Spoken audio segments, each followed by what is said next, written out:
Welcome to Threads of Truth, a podcast where real-life mysteries meet internet speculation. Today, we're going to unpack a case that is as perplexing as it is tragic, one that has lingered for over 2 decades, leaving behind more questions than answers. Imagine a crisp January morning, January 25, 2002, in the quiet, wooded expanses of Harris County, Georgia. It's a workday, seemingly ordinary. 20-year-old Christopher Thompkins is out with a survey crew, a routine job in a rural landscape. Just doing his job. But then, in a fleeting moment when a coworker simply looked away, Christopher vanished without a trace, leaving behind only the most baffling of clues: his boots, a single sock, and a small amount of change. It's a disappearance that, well, it just defies logic, turning a mundane afternoon into an enduring nightmare. It's precisely that abrupt, almost instantaneous vanishing that makes Christopher's case so profoundly unsettling. He wasn't, deep in some deserted wilderness alone. He was within sight of other people. Right nearby. Yet he disappeared as if into thin air. And the few items he left behind, they don't clarify anything. If anything, they just deepen the enigma, creating this vacuum that has, for over 20 years now, been filled with desperate questions and, frankly, some pretty unsettling theories for his family and for anyone who encounters his story. And that's exactly what we're going to explore today. We'll walk through the stark facts of Christopher's disappearance, sift through the internet theories that have tried to make sense of the incomprehensible, and consider why some vanishings become such persistent mysteries, particularly when they happen in broad daylight. Yeah. This is a story that illustrates a parent's worst nightmare and a community's relentless yet often frustrated pursuit of truth. Indeed, it's a case that profoundly demonstrates the long-term consequences of an unsolved disappearance, not just for the Thompkins family who live with this every day, but for the wider community too. The lack of resolution creates this persistent ache, a collective unanswered question that sort of festers and drives a continuous search for clarity, even decades later. It's a void that constantly pulls at our innate human need for closure and understanding, Case breakdown. So let's start at the beginning, understanding who Christopher Thompkins was, because that personal context is, well, it's crucial when we begin to evaluate the theories, isn't it? Absolutely essential. Christopher was a 20-year-old man from Ellerslie, Georgia. Our sources describe him as someone deeply rooted in a close-knit family, a young man who, by all accounts, had a promising future ahead of him. That intimate family context is absolutely paramount here. When we look at theories like, say, voluntary disappearance, Christopher's background immediately challenges that notion. It doesn't seem to fit. No. His family has consistently conveyed that he had strong ties, no known conflicts, no history of running away, and a seemingly stable life with plans for the future. Their unwavering belief that he would not simply walk away from everything he knew is a powerful indicator, and it shapes how any other theory must be weighed. Yeah. The date of his disappearance, January 25, 2002, didn't just mark a missing person. It marked the abrupt end of a life with potential and the start of this endless period of agonizing uncertainty for those who loved him. Let's turn our attention to that fateful day itself, January 25, 2002. The setting was a wooded area near County Line Road, just off Warm Springs Road, deep in Harris County, Georgia. It sounds like the kind of place that could be both serene and isolating. Definitely. A rural environment where you wouldn't expect a crowd. Exactly. And the location is a critical character in this narrative. This wasn't an urban center. It was a heavily wooded rural landscape. While maybe not a desolate wilderness, it's certainly the kind of environment that offers natural concealment. Makes things difficult. And could seriously complicate search efforts. Christopher was working as part of a 5-man survey crew. Their task was to survey land, which inherently means individuals are often spread out, focusing on instruments and not necessarily maintaining constant, direct visual contact with every single member of the team. Right. You're looking at your equipment, taking readings. Precisely. This professional dynamic, in hindsight, created the very conditions for an unnoticed, swift disappearance. So he wasn't alone, which, as you mentioned, makes his vanishing even more unsettling. The critical moment, as detailed in the reports we looked at, occurred around 1:30 p.m. Yeah, early afternoon. Christopher was observed by a coworker, walking slightly behind the main group, approximately 50 feet from the other crew members. He was present, visible, seemingly engaged in his work. That 50-foot distance is a crucial detail that our sources consistently highlight. It places him within a perceivable range, not entirely isolated, but also not close enough for immediate conversation or, intervention if something sudden were to unfold. Kind of the middle ground. Exactly. It created a small, permeable bubble of relative autonomy within the larger group, a window of opportunity for an unforeseen event to occur without direct, immediate witness. This subtle detachment from the immediate group dynamic is often a recurring theme in these kinds of instant vanishing cases. And then the truly baffling part, the core of the enigma. The coworker looked away for just a brief moment, maybe checking equipment, maybe turning around. Just for a second. And when he glanced back at Christopher's area, Christopher was gone, completely gone. This almost instantaneous disappearance, without a sound, without a struggle, within earshot and sight of others, is arguably the most perplexing aspect of the entire case. Wouldn't you agree? It feels utterly impossible. It absolutely is, and it's what makes this case so deeply unsettling to investigators and, well, anyone who hears about it. That blink and you miss it vanishing is highly atypical. It strongly suggests either an incredibly swift, silent, and efficient abduction, or a sudden, unexpected event that left absolutely no trace within those crucial seconds.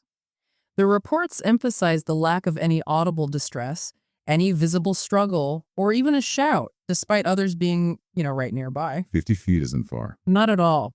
This absence of typical indicators defies conventional expectations of how a person might disappear, pushing the investigation into challenging, often frustrating, speculative territory. You'd expect something to be left behind if someone vanished so quickly, beyond just the person themselves. But let's talk about what was found at the scene, because these clues, paradoxically, only deepen the mystery rather than resolving it. They really do. An immediate search was launched by the crew, right? And then quickly by authorities. And what they discovered near a barbed wire fence was incredibly unusual. The items discovered are indeed highly atypical and challenge straightforward explanations.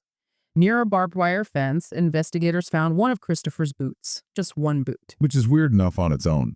The very idea of someone losing a single boot or having it forcibly removed is already peculiar. But then on that same barbed wire fence, a piece of blue fiber was snagged, potentially from his clothing. And near his tools, they found 12 cents, or some loose change. These aren't just random forgotten items. They are personal effects left behind in a very odd, almost theatrical configuration. Each item is a silent question mark. And it gets even stranger because the other boot wasn't found until months later, right? In July 2002. That's correct. Months later. Discovered by a deer hunter who wasn't even part of the initial massive search party. Wow. The fact that his boots were found separately, detached from him, and over such a time gap adds such a bizarre, almost surreal layer to this whole thing. It's not like he just casually slipped out of them. And you mentioned the single sock earlier. Our sources confirm a sock was found near that first boot too. So one boot and a sock immediately, the other boot months later. Yes. The separate discovery of the boots, along with that single sock found earlier, is a major complicating factor and one of the central mysteries of the case, highlighted in numerous reports. If both boots were found together, one might hypothesize he removed them for some reason, though still unlikely for a planned vanishing in a wooded area. It doesn't make much sense. Not really. But one boot and a sock found immediately, and the other boot months later and at an unknown distance, suggests a far more dynamic and inexplicable sequence of events. Was he forced out of one? Did it get pulled off in a struggle or while running?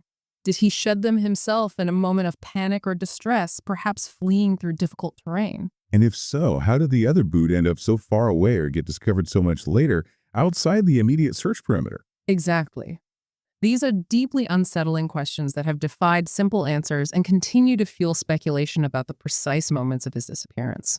It's a key piece of forensic and contextual evidence that has resisted clear interpretation. Just baffling. What's also striking our sources is the almost complete absence of other conventional evidence. There were, no signs of a struggle, no obvious tracks leading away from the site, Almost nothing. no clear crime scene in the traditional sense. It's as if he simply evaporated. This profound lack of disturbance really baffled investigators and has been a cornerstone of the frustration surrounding this case. This absence of traditional crime scene indicators is precisely what makes the case so extraordinarily difficult to progress. Normally, a struggle would leave disturbed ground, maybe broken branches, or even biological evidence like blood. Something. Anything. Footprints might offer a crucial direction of travel. But here, the reports indicate almost nothing. This could point to a scenario where Christopher was incapacitated very quickly and silently, or perhaps was taken by someone in a vehicle that left no identifiable tracks that could be unequivocally linked to the incident. Which would be hard in that terrain, maybe. Potentially, depending on access roads.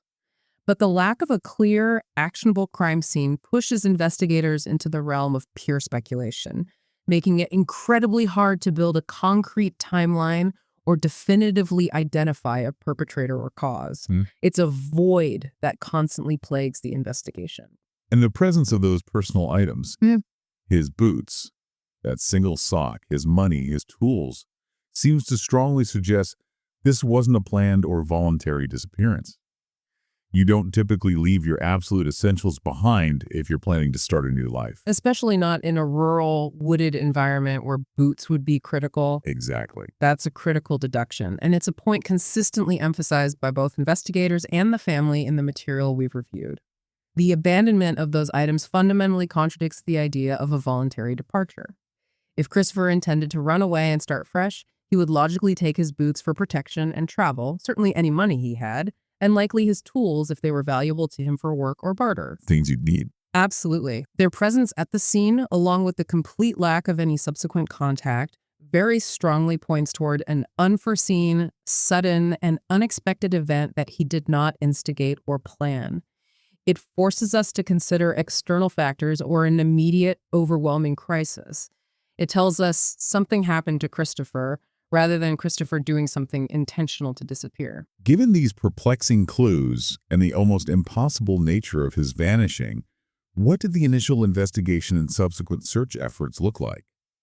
How did authorities respond to such an unusual situation? Well, immediately following his disappearance, the response was robust. A massive search operation was launched involving local law enforcement from Harris County, state agencies, and numerous dedicated volunteers. A big turnout. Oh, yes. They scoured the wooded area, often in challenging terrain, for days and weeks. Search dogs, helicopters, and ground crews combed through every conceivable corner. But despite their exhaustive efforts, which were meticulously documented, no definitive trace of Christopher was ever found. Which brings us to the really hard part. It brings us to the most heartbreaking and perplexing aspect of the entire case. Christopher's body has never been recovered. This absence of a body is what truly fuels the ongoing speculation, prevents any definitive closure for his family, and leaves a permanent mark on the case. Without a body, without a clear crime scene, the investigation is severely handicapped. So even with all these massive, coordinated searches, no body. And what about suspects or specific leads over the years? Were there any serious contenders or significant breakthroughs that offered hope, however fleeting? Yes, over the years, a number of potential suspects were considered and thoroughly investigated. Law enforcement followed countless leads, interviewed dozens of people, and explored various scenarios. But critically, our sources confirm that no one has ever been charged in connection with his disappearance. Still no charges after all this time. The frustration for investigators has been immense.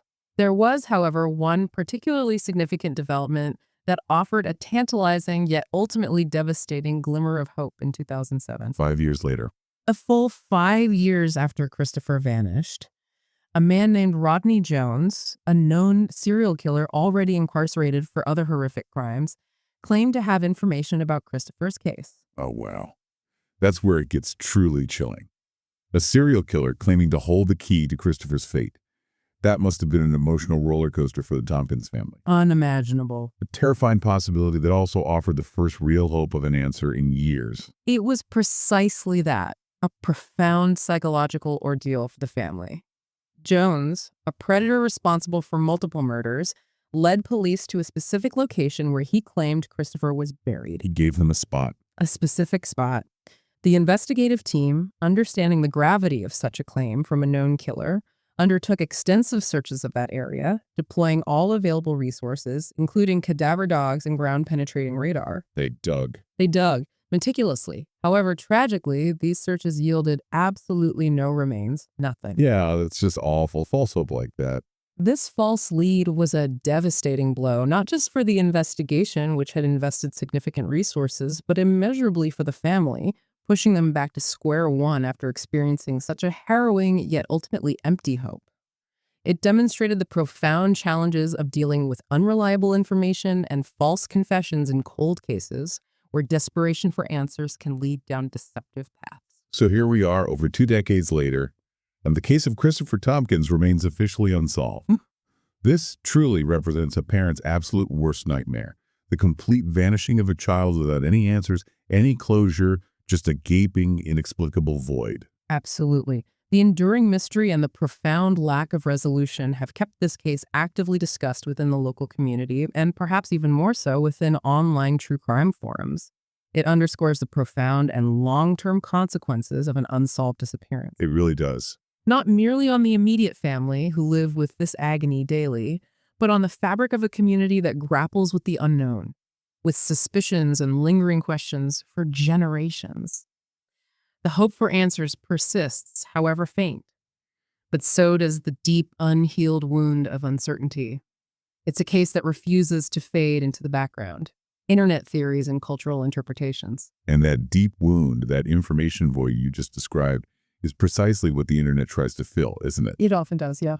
The bewildering nature of Christopher's disappearance has made it a prime subject for online sleuths and various theories attempting to construct a narrative where there is none. This is truly where real-life mystery meets internet speculation head-on. The internet plays a unique and complex role in these cold cases. On one hand, it allows for continuous discussion, the sharing of diverse perspectives, and sometimes even the collective effort to uncover new angles or highlight overlooked details. It keeps cases like Christopher's from being forgotten. Which is valuable. Definitely. On the other hand, it also means a rapid proliferation of theories, some well-reasoned and grounded in evidence, others far-fetched or based purely on conjecture, all aiming to make sense of what feels inherently nonsensical. The challenge for any listener is to navigate this landscape of speculation. Let's start with what our sources in many online communities often label as the most plausible theory: foul play, potentially involving a coworker. The core argument here is that, given the suddenness of his disappearance, the fact he was last seen by coworkers, and the striking lack of other evidence pointing elsewhere, foul play is considered the most likely scenario. This theory naturally arises from the very specific and contained circumstances. When someone vanishes so quickly and completely from a location where they were within sight of others, suspicion often, and regrettably, falls on those last seen with them. It's almost inevitable, isn't it? It is. This isn't to say guilt is implied, but simply that the immediate circle becomes a focal point for intensive investigation. The specifics of this theory could involve a sudden, unforeseen conflict escalating into violence, an altercation that went tragically wrong, or even a deliberate, premeditated act by one or more individuals who were present or nearby. Something happened fast. The speed and silence of the vanishing point to something efficient, which can often be the case in an interaction with someone known or at least present at the scene. And it's interesting how online communities frequently compare this scenario to other instant vanishings, where the victim is isolated for a crucial moment, and those last with them naturally come under scrutiny.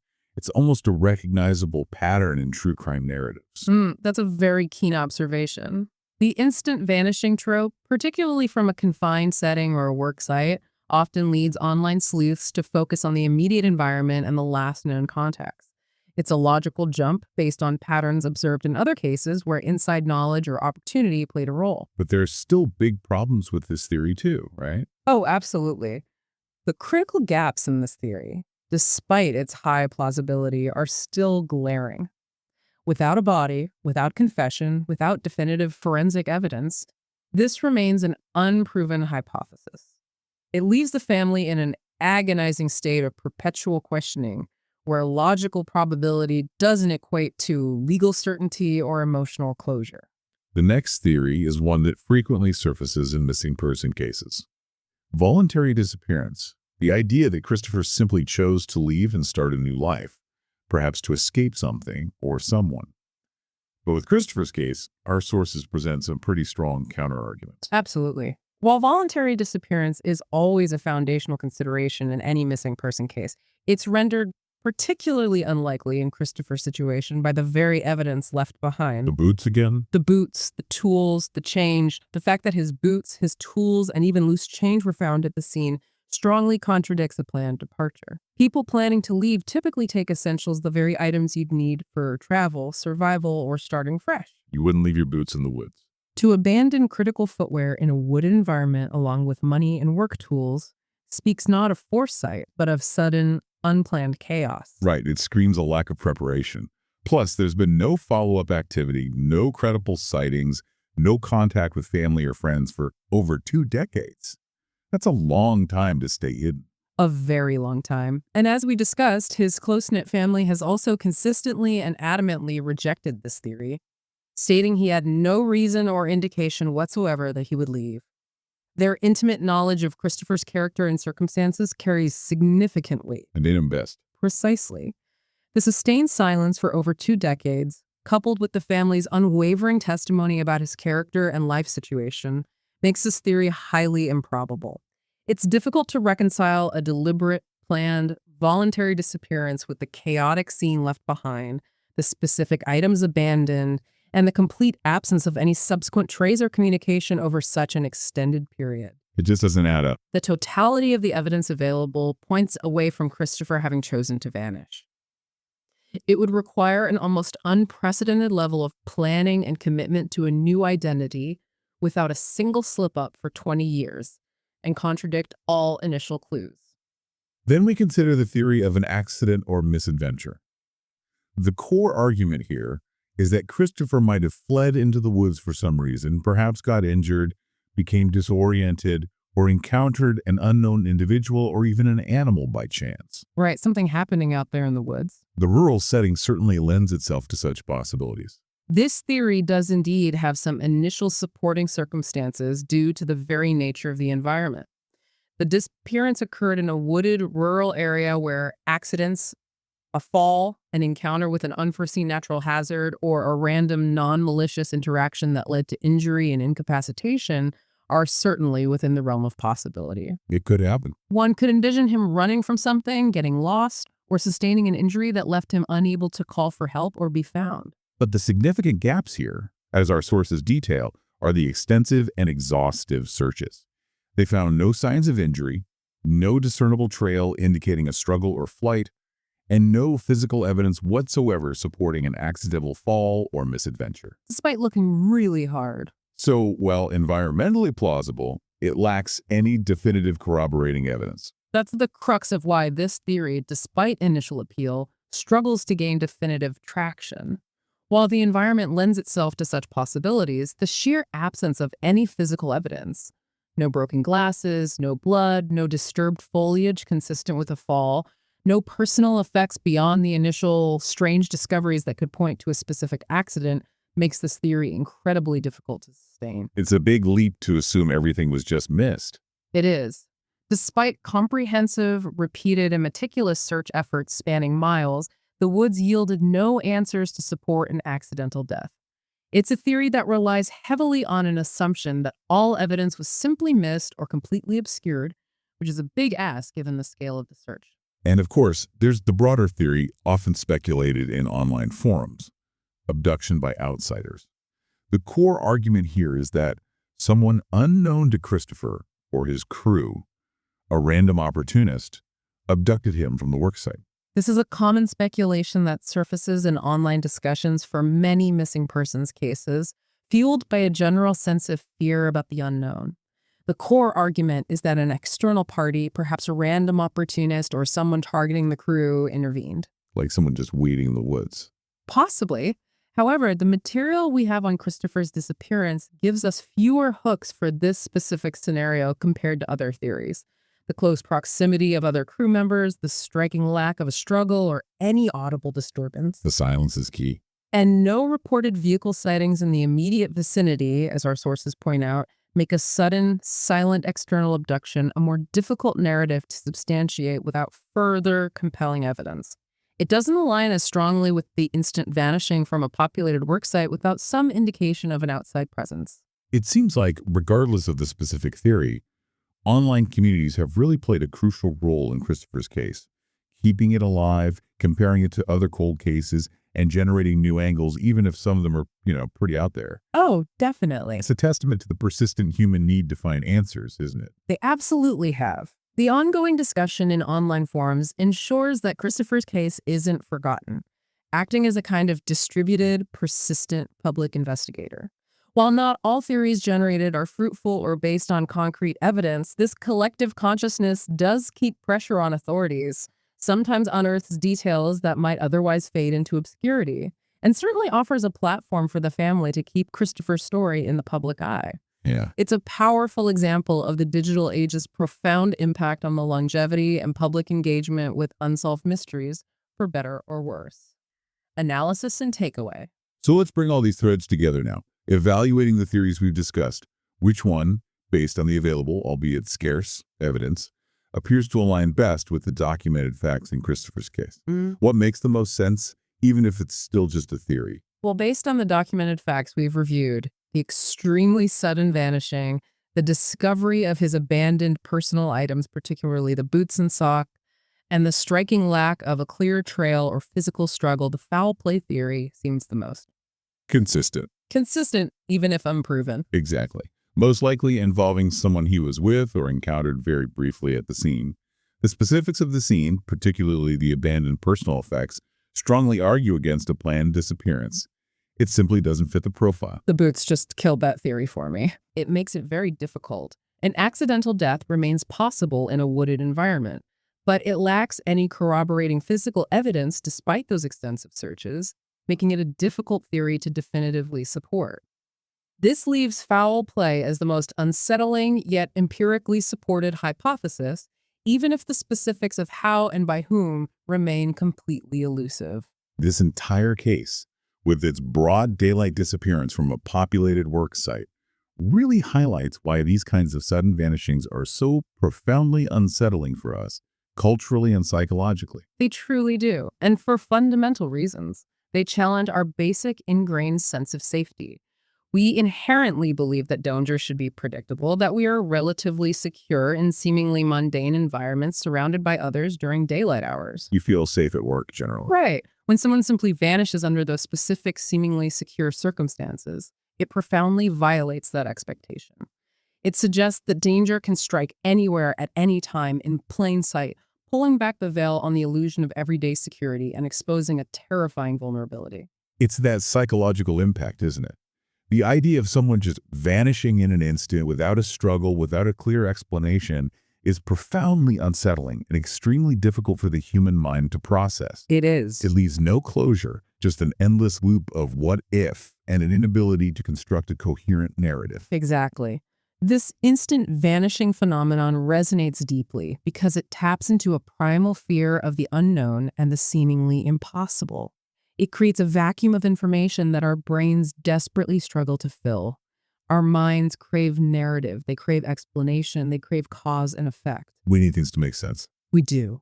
When confronted with an abrupt, unexplained cessation of a person's presence, it creates a persistent cognitive dissonance, leading to a lingering sense of unease and a desperate need for answers that, in cases like Christopher's, may never come.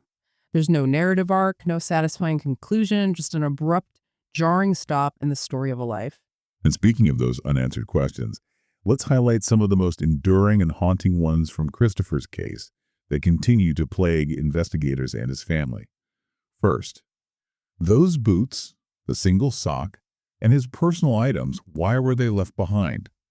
What exactly happened that led to their abandonment? Yeah, what's the story there?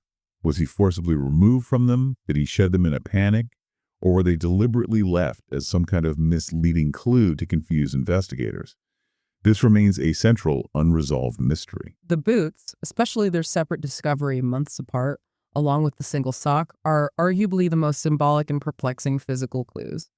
Their configuration defies easy explanation. If they were deliberately taken off, why would they be left in such a way, and why only one with the other appearing much later? It makes no sense. If he was forced out of them, how was it done so silently and efficiently that no one noticed? These are crucial details that investigators have been unable to fully interpret or fit into a coherent sequence of events, creating a constant source of frustration. They speak to a dynamic, chaotic, and unexplained incident.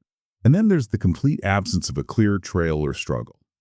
How could a 20-year-old man, a physical presence, disappear so completely from a wooded area with multiple people nearby, leaving no discernible tracks, no broken branches, no signs of a struggle?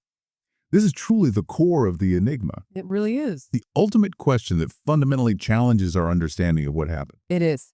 The lack of any forensic signature of a struggle or even a clear, consistent path of flight points to either an incredibly swift, silent, and efficient act or a highly unusual set of circumstances that defy conventional understanding. It suggests whatever happened with a chilling swiftness and a remarkable lack of physical disturbance, making it incredibly difficult to reconstruct the event. This is what keeps the investigation frustratingly open and so incredibly hard to solve. And that leads directly to the crucial moment of vanishing itself. What precisely occurred in those critical moments when the coworker looked away? Was it a planned abduction that capitalized on that fleeting window? A crime of opportunity. A sudden, violent act? Or something else entirely that we haven't even conceived of within our current theories?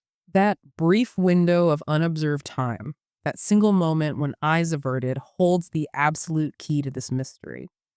Yet, it remains an entirely blank space in the timeline. Every single theory hinges on what transpired in that fleeting, unobserved moment. But we just don't know. Without any direct evidence, any witness testimony to that precise instant, it's impossible to pinpoint. It's a black hole in the narrative, a lacuna that resists all attempts at illumination. And if foul play was involved, which, as you said, seems the most plausible scenario from the evidence, the motive and the perpetrator remain completely unknown. The lack of a clear motive or a named, viable suspect is deeply frustrating. Not just for law enforcement and the broader community, but most profoundly for Christopher's family, who desperately seek answers. Of course. Indeed.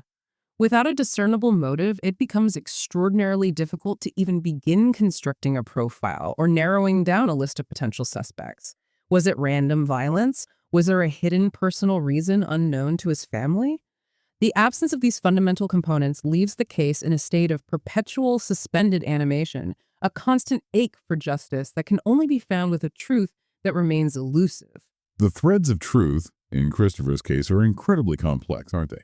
They're interwoven with conflicting fragments of evidence and perplexing absences. It's this constant interplay between a simple disappearance, which might imply a voluntary act or an accident, versus the chilling possibility of a swift, premeditated crime that makes it so difficult to unravel. It truly is. This inherent duality makes it incredibly hard to categorize. On one hand, it's a missing person. On the other, all available evidence points to something far more sinister, far more intentional.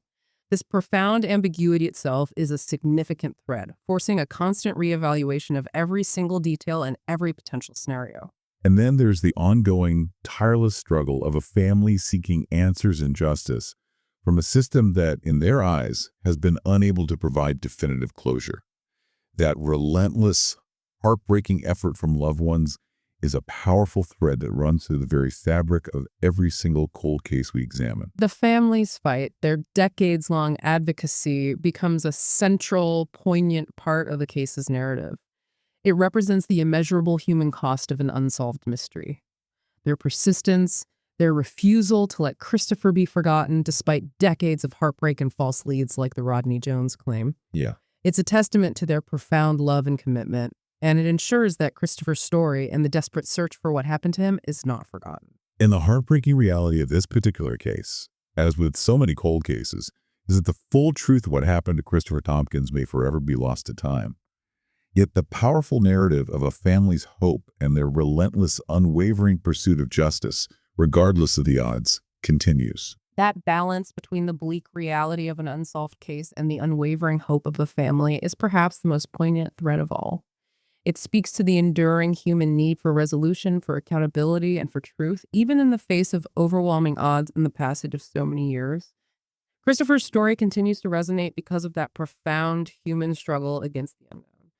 Outro. The disappearance of Christopher Thompkins is a mystery that has lingered for over 2 decades, leaving behind a community with questions and a family with enduring pain. It's a legend woven from conflicting evidence and the silent truth that has tragically eluded discovery. We've explored the tragic facts, the strange clues left at the scene, the various theories attempting to explain his vanishing. But the full truth of what happened to Christopher Thompkins may heartbreakingly be forever lost.